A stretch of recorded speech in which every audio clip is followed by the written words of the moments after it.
Jingle bell, jingle bell, jingle bell rock. What up, Sooner fans? This is your host, Jay Heasy, formerly number 27 on the field, but always number 1 in your hearts. Here with me today, you know who it is, my right-hand man, number 9 on the field, our captain, the Brayden weight room, Willie Willis. And this is the podcast on the prairie. Brayden. Jay. Match my energy, my boy. Oh, I have a bunch of energy. You know why? I'm going to tell you why. Okay. I might be spoiling it. So, but talk to me. I was voted permanent captain for Team 128. Bam. At practice today. Today is Monday, December 19th for everybody listening. And yes, I was voted that, and it was a huge honor. It was a huge honor. It's definitely not the season that we foresaw. It's definitely not how I felt my captain season and last season would go, but it's definitely still a huge honor. Either permanent captain. So, like, you just go down in the history books as the official captain of the year, right? And then Coach said that in the new, was it new team building facilities?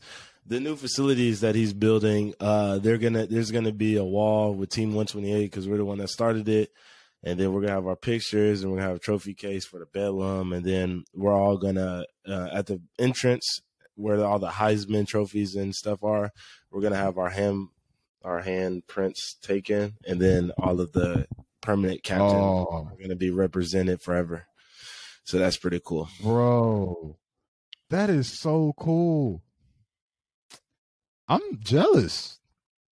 Well, he just said Team 128 because we're the start of his little era, and hopefully we planted seeds so that down the line he'll be able to win him some of them natties. Yeah, I will say I'm proud that we do have a couple things in common. Being the Senior Bowl, got that. We both won the Don Key. Well, I don't think you win the Don Key. You earned the Don Key. Yeah. We're both were awarded the Don Key. We got that on our names. Mm-hmm. Only thing we didn't share is Venables. So, right. Hey, bro. I'm gonna have to pull back up and get my hand. I want my hand in there. I'm not Baker Mayfield or anything. But dang, I'll let your boy.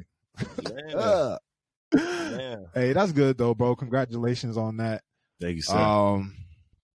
Life just keeps on getting better and better for you though, bro.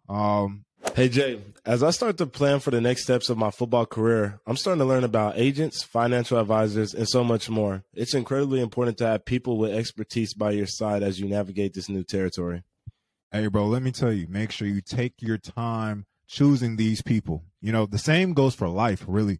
When your rights are in jeopardy, it's imperative to team up with experienced attorneys who will have your back, helping you navigate through tough times with guidance and support, working to get you efficient, client-driven results. That's exactly where Plainview Legal comes in. Plainview Legal Group focuses primarily on property law and business matters, including eminent domain, inverse condemnation, real estate transaction, oil and gas title examinations, adverse possession, quiet titles, and other boundary disputes.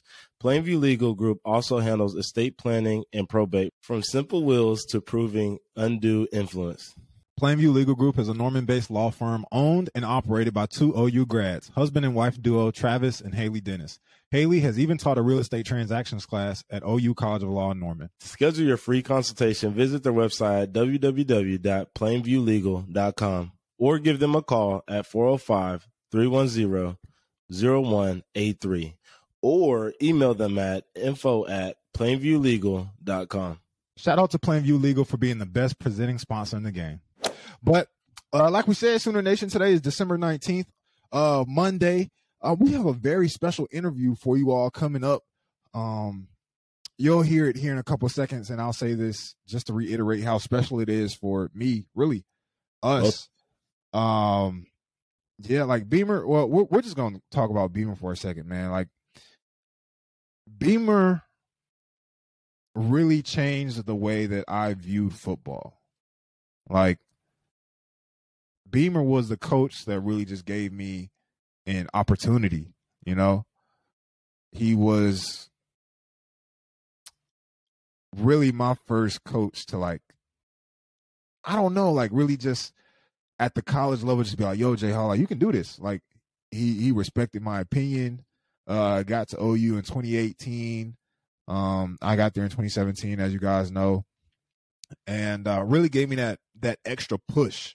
You know, I think me and Brayden have talked about it in the past. You know, there's levels to coming into college. You know, you come in as a freshman, and then your mindset changes, and you're like, okay, like we got to really make this important. You know, and then, you know, you eventually get to where me and Brayden have gotten on the back end, is just realizing that nothing else matters but ball. You know, you have to really commit all the way. And Beamer just kind of nudged me along, you know. And then Brayden got in the room, and the competition, you know, sparked, and so on and so forth, man. But I have nothing but good things to say about this man. Brayden, I'm sure you can relate because you were in the room with me. You know, you got in there a little bit late, but that's all the same. Yeah, no, I mean, obviously I could go on and on and on and probably write a short novel about Beamer and, you know, the things that he's done for us. But, you know, I think the biggest thing that, you know, Beamer has done for me is just kind of, and really all of us, is just kind of, no matter what the circumstances were, did his own thing. And what I mean by that is, you know, we had a lot of competition in the room, but there was never a like, oh, this is what other people think, so I'm going to go with that. It was a fair, honest, true, genuine competition.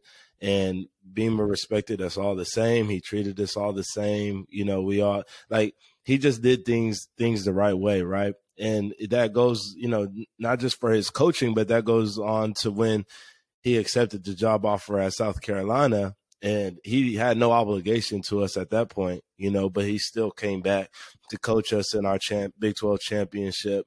And, you know, it's just big. You know, he just does things the right way. And I always appreciate him for the opportunity that he's given both of us, and, you know, this stuff that he's done. I've grown as a player and as a man for being under his lead. So, you know, a lot of appreciation for one thing Beams.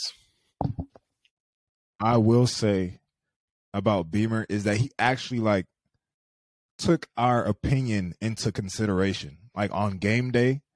Probably once we got about a year in with him, my fourth year, Brayden's third year, he'd actually like come and be like, yo, like, what you see? Like, what you thinking? I remember Brayden, you know, remember we used to like run the mess out of like over and just go power, like two guard or a guard and tackle pull, and we just run the crap out of that. Yeah, clips, Mets, like Mets just down. Basic things, like, yeah, bro, like he made us feel involved, like our opinion mattered. And, you know, we say this, we've said this before, we've said this before about, you know, that relationship between player and coach, is that like when you trust your players, you're naturally going to receive that back, and that makes you want to play even harder. No doubt. And Beamer made us feel that way. And so we felt like it was important to hype him up a little bit before you guys listen to this interview, but to also express to you all how special it is for us. And you'll hear me say this here and again in a few seconds, but it's really a full circle moment to be able to sit down and interview a head coach. You know what I'm saying? Like, to be able to just text y'all don't know what happens behind the scenes, but we had to reschedule this interview like 3 or 4 times. And texting Beamer is like texting Nick Saban. You know what I'm saying? Like, he's a head coach in the SEC, you know, no matter how you put it. We're a former player. He respects us. We love him.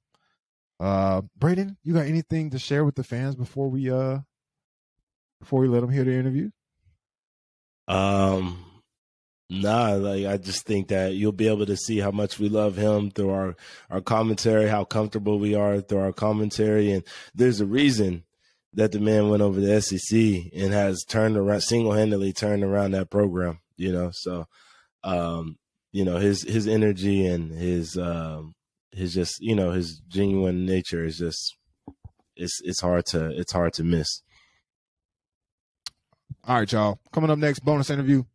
You know it is. Jingle bells. We have some homes to sell. The holidays are here, and did you know that home purchases slow during this season? Many home buyers shift from home shopping to gift shopping. With fewer buyers during this season, you have more options and less competition. Jay, you know we never shy away from competition, but I think in this case, less competition isn't the worst thing. Give yourself a gift and go shopping for your new home with Webb Properties Group. Call Phil and Feline Webb at 405-322-5632. They're making a list of homes and checking it twice.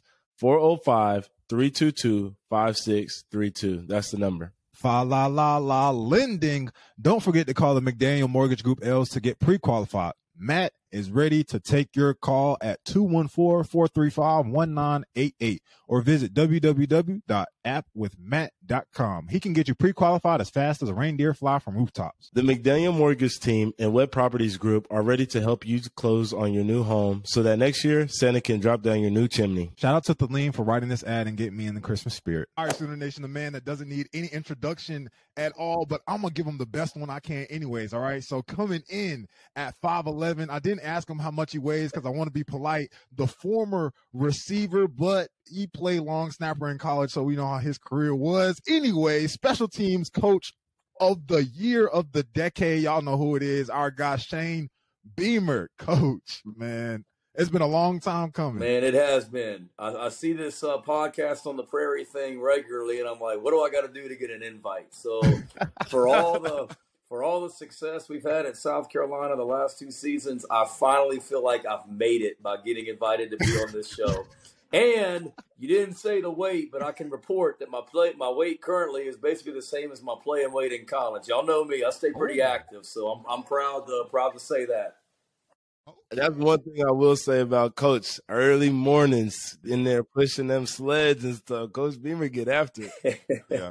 Hey, I will say to second that, I do respect your working out, because for all of y'all listening, even when we were working at OU, Beamer would be in there sweating harder than us. Like we come into meetings hot, ready to go. Well, I had to try and keep up with you guys, man. Yeah. Coach, man, it's been so – I feel like this interview it's really special to me because I feel like, in a way, this is full circle. You know, like just the other day, you know, you walked into a H-back room with a little chubby J Hall, and, you know, we were just figuring things out, and now here we are. I'm gone. Brayden's on the way out. You're a head coach, and just – it warms my heart, you know. I feel like this moment was like destiny. No, I don't disagree. It's really cool for me as well. I mean, I can remember coming into your high school, J Hall, when I guess I was at Georgia, right? And came in. There was either Georgia or Virginia Tech, and I remember Virginia. But yeah, you were at VT still. I think so. I remember coming in your high school and seeing you in the weight room, and that's when I first saw you for the first time. And then I got hired at Oklahoma. And I was living in Georgia, and I'll never forget Coach Riley sending me a text, and he's like, "Hey, check out this guy from Arlington, Texas. This quarterback. Think he might be like a tight end H-back for us. What do you think?" And I start watching this video, and I'm like, "Dang!" And then I literally fly to Norman. I think the very first thing, one of the first weekends, was when B. Will and his family visited. But a big part of me being the head coach at South Carolina is because of the success that we had at Oklahoma, and you guys are a big part of that. And I was just showing a recruit y'all's picture yesterday, because I've got the picture of you guys and some of the other tight ends, H-backs from the I guess it was the Texas game, and what had it been, 2020. And I got the golden hat on midfield, and you guys are around me. That picture still hangs in my office, and you guys have always been special to me and always will. So appreciate you having me on. It means a lot. Coach, just take us through real quick the transition from OU to South Carolina, because I don't think that a lot of the times, even from my perspective as a player and even from the fans, we don't see what goes on behind the scenes of how, like, coaches jump from one spot to another. You know, perfect example, you were there linked to USC, BV to, OU. What goes on when a head coach transitions like that? Do you guys have like an agent to handle all that, or how does that work? Yeah, a lot of that's done on the front end. So like for me, it was South Carolina, reached out to say that they were interested in talking, and that was when our season was still going on. So if you guys remember, we were supposed to play that Friday, I think that Friday night game against West Virginia that year in 2020, and it got canceled, postponed. But I was actually going to interview for the job the night before after we finished all of our meetings. And then that game ended up getting canceled. So I interviewed for the job that we ended up not playing that weekend, interviewed for the job on Friday. And then make a long story short, they, offered the job and I accepted. But then that's when it really gets crazy, is it's a transition. So if you guys remember, I took the job and I was gone for, I think I was gone for like Sunday. What was that? I was gone for like 3 days. And then we came back, and then we had Iowa State in the Big 12 championship game. So it was such a whirlwind. Like, I wanted to finish what we started and go win a conference championship with you guys. But it's just so much going on because you're trying to, like, get the Oklahoma team ready to play and do those responsibilities. Yeah. But then you're now in charge of an entire program, not just a tight end room. And it was just so much on my plate. That was a stressful time, not to mention the emotional part of it as well. I mean, you guys know me. I mean, I care about the guys I coach and love the guys I coach. And it was, even though I was leaving Oklahoma to go somewhere to be a head coach, like it was really, really, really, really, really hard for me to leave OU and leave you guys and the other guys that I coach. So it was tough. I won't lie, J. Hall, just the emotional part of it, but then just all the things you have to get done now that you're a head coach, putting together a staff, recruiting. I mean, you name it. It's a lot. So it was wild. It was wild. Yeah. Brayden, you remember practicing without a coach? Yeah, I do remember that. And, to give credit to Coach Beamer, like, man, you talk about all this, but people don't really understand how busy you really were. I mean, we could see how tired you were. Coach would come in meetings and be like, man, I ain't slept in about 2.5, 3 days, y'all. Just bear with me. If I say something wrong, just bear with me. It'll be like, we got you, Coach. It was easy, though. Like, y'all can coach yourselves, man. Like, y'all remember the week that, so I interviewed for the job, if y'all remember this, and then the week that I got the job is when we played Baylor, and so I got COVID. So I interviewed for the job like on that Friday. We come back on Sunday or Saturday, whatever it was, to start getting ready for Baylor, and I found out that I have COVID. So we've got a game. One, I'm trying to figure out if I'm going to be the head coach of South Carolina or not, so I'm working on stuff for that. But then that was when, you remember all the technology back then, you had like the microphones out at practice where I could watch practice. Yeah. So I'm like isolating in a bedroom in my house in Norman away from the family. And I'll be honest, like I'm supposed to be watching practice on the iPad and being able to chime in. But I'm like, J. Hall and B. Will got this, man. Like they don't need me. So I'm laid up in the bed just kind of just doing whatever, But it was tough. But no, you guys, thank God we had a mature, great tight end group. But I missed being out there with you. But that was the COVID week. And then it was wild because we played Baylor that night. And then that was actually the same night that South Carolina called and offered me the job. Because if you guys remember, like I told you, I think it was probably on that Friday that there's a chance this could happen during the game. I didn't want y'all to like find out otherwise that this was a possibility. But thank God y'all are smart and great guys and great players that you could survive without me for a week. Yeah, I'm glad we didn't find out on Twitter. Yeah. So. Right. Hey, no, but on a serious note, me and Brayden always clown with Joe John. Like he had, our current or my former position coach. He had like the easiest first year position room ever. Like, come on, y'all knew the offense better than probably he did. And, I mean, you could just not, I know you think a lot of him and he made you better, but y'all could y'all could run things if you needed to. You did. Yeah. I'm like, I said to him one time, I'm like, yo, bro, like, the only thing you're doing right now is subs. He's like, man, I'm trying. No doubt. Hey, but that's hard too, It's though, funny, because you know how linked Coach Riley was during practice. Like I'll never forget, like my first practice at OU. Like you got like a script of all the plays and everything that Coach Riley's going to call. Then it takes about 3 plays, and you're like, whoa, what are we doing here? Like, what does he call them? Yeah. But I remember looking over at like Lee Morris and some of those guys, like, what's happening right now? And he's like, oh, he's just calling it. You're not going to know what it is. So luckily, you guys could help me with that, and did as the season went on and the careers went on also.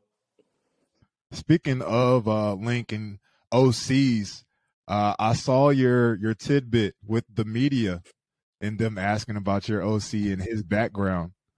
How has it been as a head coach forming your own staff? You know, I'm assuming this is first time, like you're actually choosing each individual piece, right? Yeah, that's a big part of it. And you guys know this, like the coaching staff sizes are just so much bigger. You know, I know that at OU they increased the number of coaches and stuff after Coach Riley left, I think, right, B. Will and Jay Hall.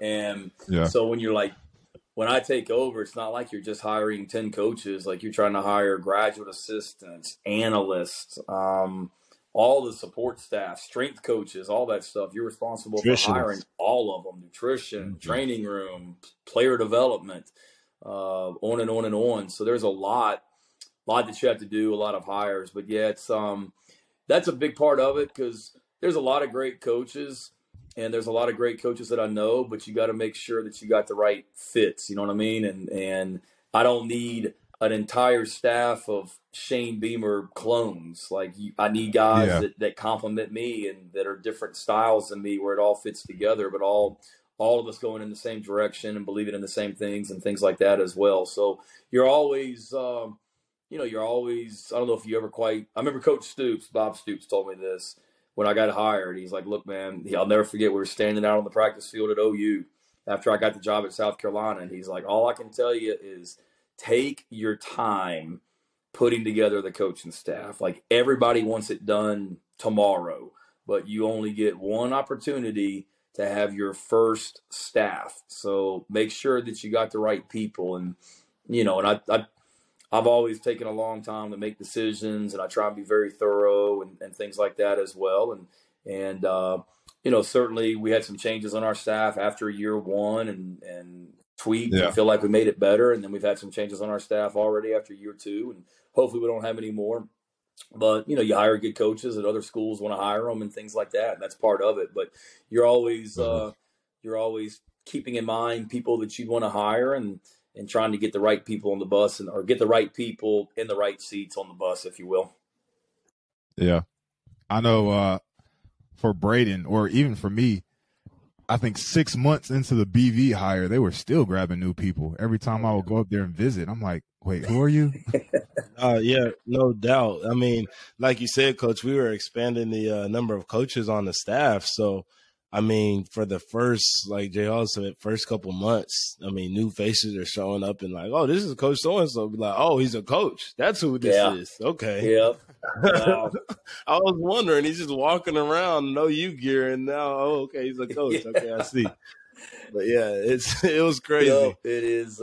It's wild. It's gotten so big, and you got to make sure that you got clear defined roles, and everybody knows what their responsibilities are and all that as well. Because, you got to be careful that you don't have, too many cooks in the kitchen, and it turns into one of those like, well, I thought he was doing it. Well, I thought he was doing it, and stuff like that. You got to always be on guard against that too. Coach, it was fun to watch you guys this year. I don't know if you know, but before every game day, Brayden and I try and do like an upset pick of the week. And we always tell the fans, don't use our picks for betting. Alex did that a couple of times, and he's down bad on the season. But lose you money. yeah, we will lose you money. But we picked you guys. Like, I had all the faith in the world in you guys. Like, I think every other week, I think y'all like consisted of like, I don't know, at least a third of our upset picks. Yeah. And I'm not gonna lie to you, I don't recall us picking you all for. Actually, no. Maybe we pick them for Clemson. For Clemson? Oh, maybe not for Clemson. I know y'all did remember. when we played Tennessee, so don't lie and say y'all We did. I promise you, Jay Hall did. I promise you. Yeah, Alex is better. Jay Hall called the Tennessee one. I don't know if we called the the Clemson one, but we called the Tennessee one. Okay, Jay Hall. You may be the only person in the world that did that one, Jay Hall. So I appreciate it. Hey, Coach. Man. Hey, I had the faith in you, man. Yes, sir. Look, you came to what game? Was it Georgia? I came to Georgia. I'm not gonna lie. I came to Georgia and I left kind of sad. Me too. You know, I didn't. Me too. I was like, oh my gosh. I was Brayden. Brayden knows. I was up there in the booth with your family and everything, and we were just out there like, man, like same. Whoo. Same. I was on the sideline saying, man. But I appreciate that picking the upset. So we to see you guys go from that Georgia game though to see the way you guys have finished the season has been incredible. Specifically the 2 top 10 wins and just the fun I know your players are having and the energy you bring all the time. It's apparent on social media and we brag about you all the time. What's it been like? Like how would you even describe this season for you specifically? What comes to mind when you think of your guys? Resilient. Just I know it's cliche, but like hard working. We started out 1-2. We lost to Arkansas the second week, and we were down I think 21-3 early. Battled back. I think it ended up being like 44-30, and then we obviously had a bad day against Georgia, the game that you're talking about at home. We got embarrassed on national television. But, at that point, we were 1-2. I knew we were coming. I mean, Spencer was his third game ever in this system. I knew that Spencer Rattler would continue to get better throughout the year. He was throwing to a lot of people that were new. Not to make excuses. Against Arkansas, we lost our starting defensive end to a torn ACL. We lost our starting linebacker to a torn ACL. We were starting, I think, 2 true freshmen on defense at that point. So we were just kind of, I don't want to say growing pains, but I knew if we just continued to work, we would continue to get better. And we did. And that's the thing I love about this group is they work their butts off and they really, truly enjoy being around each other. And no matter what had happened on the Saturday before, they always came right back into the facility the next day, ready to go right back to work. Like it wasn't like it was a group that we had to beg them and put some like motivational ploy to go practice hard. They love to compete. Y'all know I say the word compete all the time. They love to compete and they love to work and they have fun and we try and make it fun. I mean, we work hard and all that as well, but I would just say hardworking and then just resilient. And hopefully you guys know from being around me for 3 years, like as a coach, I hope you would say this about me, that I never was like on this like emotional roller coaster where I was like super high, super low, just try and stay steady and consistent. And I try and do that as a head coach as well. And I think that's kind of how we were. I mean, we got embarrassed by Florida the week before Tennessee, but it was one of those that I knew we weren't as bad as we looked against Florida that night. And that, we had a chance against Tennessee if we just kept working and kept getting better. And that's what that group was. So it was certainly a strange year. I mean, we had some lows, but we had some unbelievable highs this season as well. And I think it just goes to it's because we got a group of guys on this team that, just kind of believe in one another and just kept getting better throughout the year and had fun doing it. I'm hoping that the guys at OU, and I'm sure Brayden can talk about this a little bit more, learn from our season, because I think that you guys over at South Carolina did a lot better job of being resilient. OU isn't used to losing.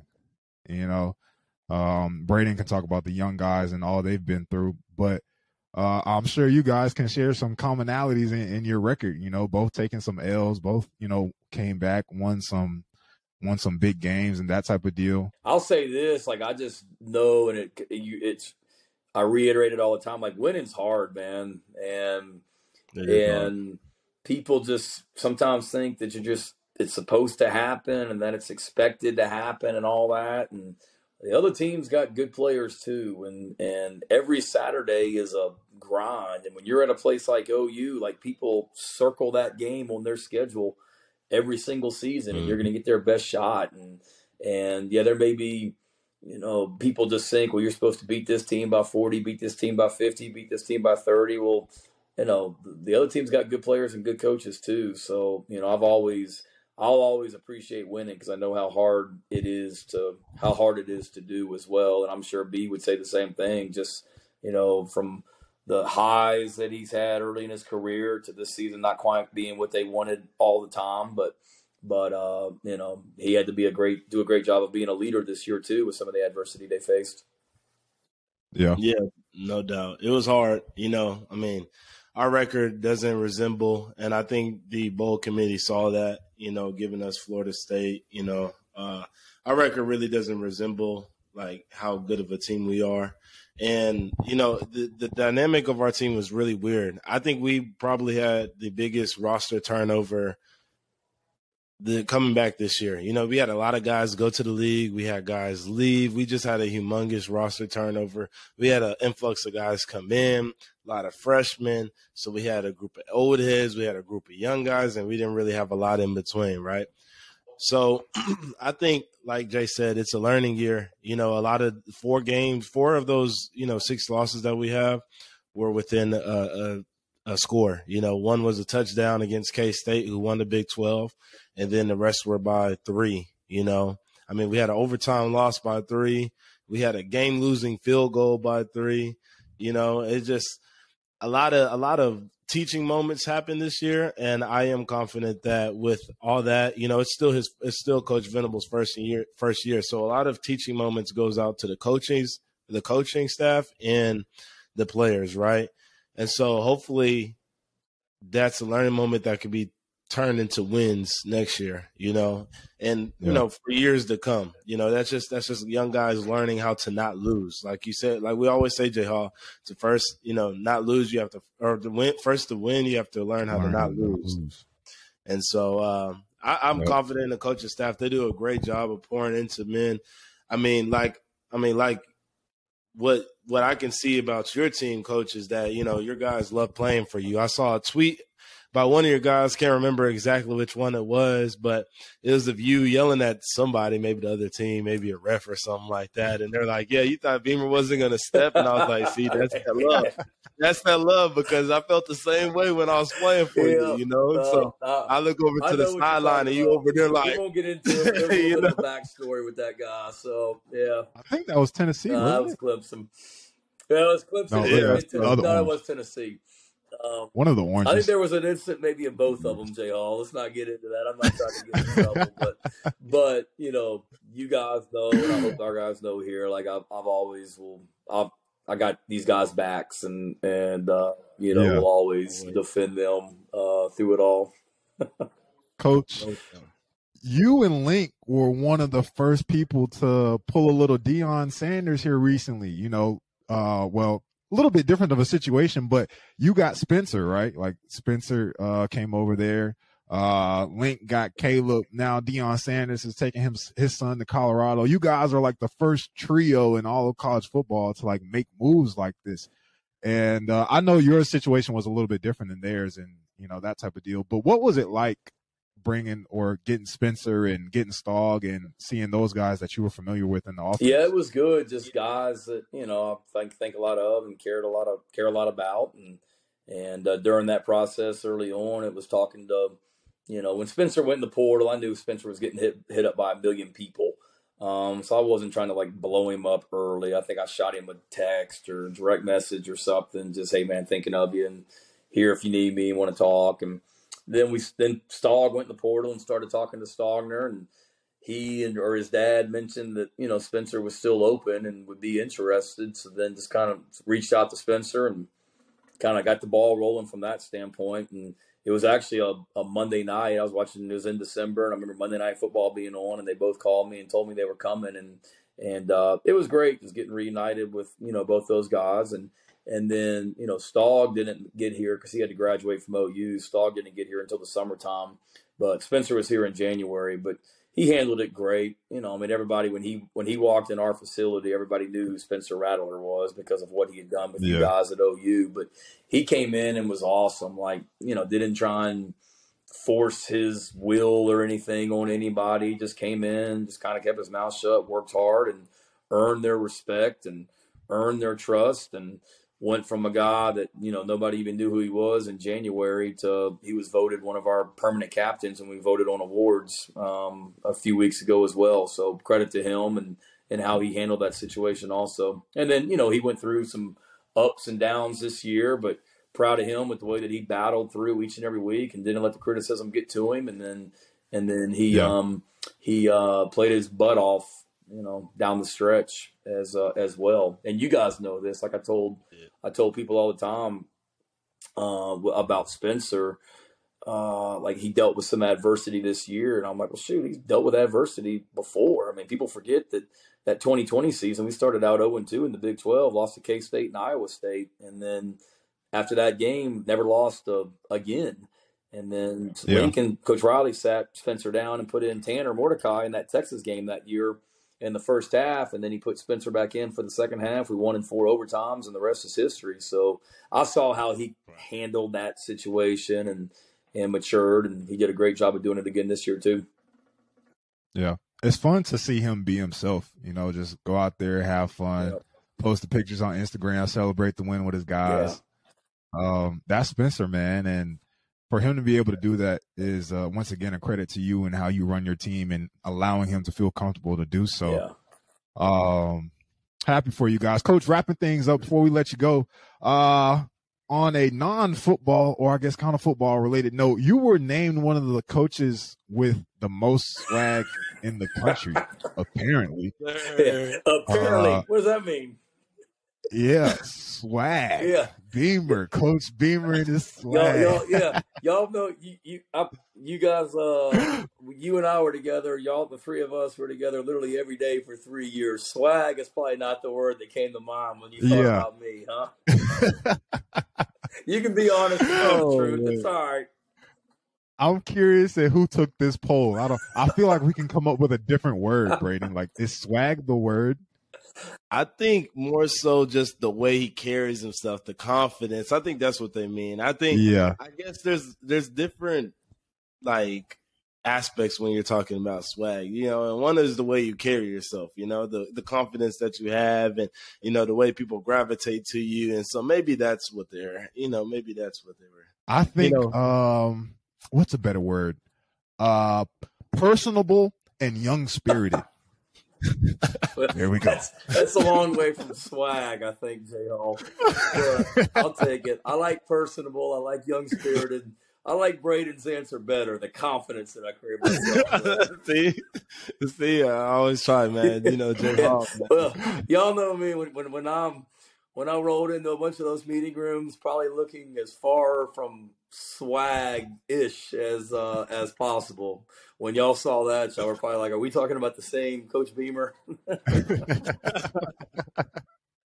Hey, you up there with Dion. Come on now. You got to take some I'm not complaining. I'm going to promote it and then just hope people don't realize, my wife and kids, they would also say that there's no swag when I walk in that front door. Emily's like, I don't know who's doing these polls, but go ahead. No, that is hilarious. Coach, man, we appreciate you for coming on to the podcast. One thing we always do with our guests is just allow them to speak on anything that they want. So any shout outs, anything you want to tell Sooner Nation, anything you want to leave the fans with that, once supported you and still support you at South Carolina, what all do you have for the people? Well, one, I'd say, how much we miss the people in Oklahoma. We got some great friends out there. Ryan Hibble, the golf coach, his family spent Thanksgiving with us out here in Columbia this year. And then guys like you that came to a game. And we had an awesome time in Norman and got a lot of great friends there. And that was an awesome time for me as a coach to grow and get out of my comfort zone, but then an awesome time for us as a family to live in a part of the country that we hadn't lived in. And probably like you, J. Hall, coming from Charlotte, you grew as a person in so many ways. So it was a great experience for me. And And just an opportunity to coach at a place like OU was awesome. And then extra special, and I meant what I said at the beginning of this thing, just the opportunity to be around you guys. Like, I would not be where I am right now today if it wasn't for the way that y'all played. And, you know, when you're coaching, you get credit as a coach, but it's because of how the players that you coach play. So I'm fortunate that I was around some big-time players like you guys that made me look like a better coach than what I am. But not just that, like the how much fun I had around with you guys and how much I enjoyed coming into that meeting room each and every day with you guys. And both y'all were great players and still are, and you were unselfish. You worked your butt off. You were about the right things, and that was such a joy to coach, you know. So I'm appreciative of you guys and so happy for your success, the career you had, Jay Hall. I don't think your football days are over. The career you're having, Brayden, getting to go to the Senior Bowl, man, you've earned it. It's pretty cool that both you guys are going to say that, or will say that you've been able to play in the Senior Bowl, you know, and be NFL guys. So, man, you guys are extra special to me and always will be. And appreciate you finally having me on the podcast on the prairie, man. So I kept seeing no disrespect to some of these guests that came on this thing, but I'd see some of these guests and I'd be like, dang, man, like, do they not like me? Like, what is going on? They asked so-and-so to come on this thing before me?